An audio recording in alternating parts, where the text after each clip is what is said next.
Alasan mistis Soekarno memilih tanggal 17 Agustus sebagai hari diproklamirkannya kemerdekaan Indonesia.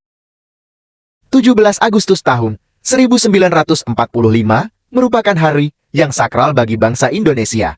Saat itu, Presiden RI pertama, Soekarno memproklamasikan kemerdekaan Indonesia, yang sekaligus menjadi tonggak baru perjalanan bangsa yang terdiri dari berbagai macam suku itu.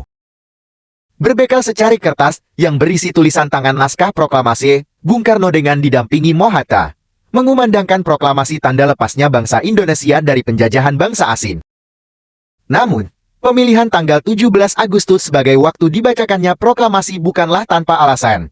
Dalam buku Samudera Merah Putih 19 September tahun 1945, Jilid 1 tahun 1984 karya Lasmi Jahardi, diceritakan alasan Presiden Soekarno memilih tanggal 17 Agustus sebagai waktu proklamasi kemerdekaan salah satunya adalah karena Bung Karno mempercayai mistik. Alasan itu disampaikan Bung Karno saat berdiskusi dengan para pemuda, salah satunya adalah Soekarni, pada 16 Agustus tahun 1945.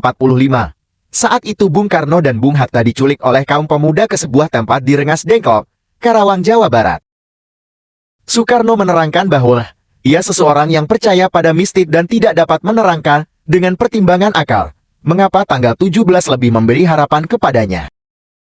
Menurut Bung Karno, angka 17 adalah angka suci.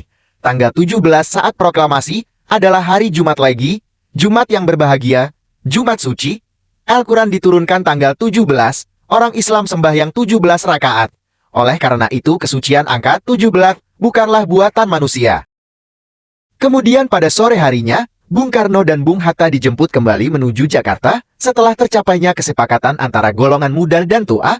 Saat itu, salah seorang perwakilan golongan tua, Ahmad Subarjo, memberikan jaminan bahwa proklamasi kemerdekaan Indonesia akan dilaksanakan pada 17 Agustus tahun 1945, selambat-lambatnya pukul 12 waktu Indonesia Barat.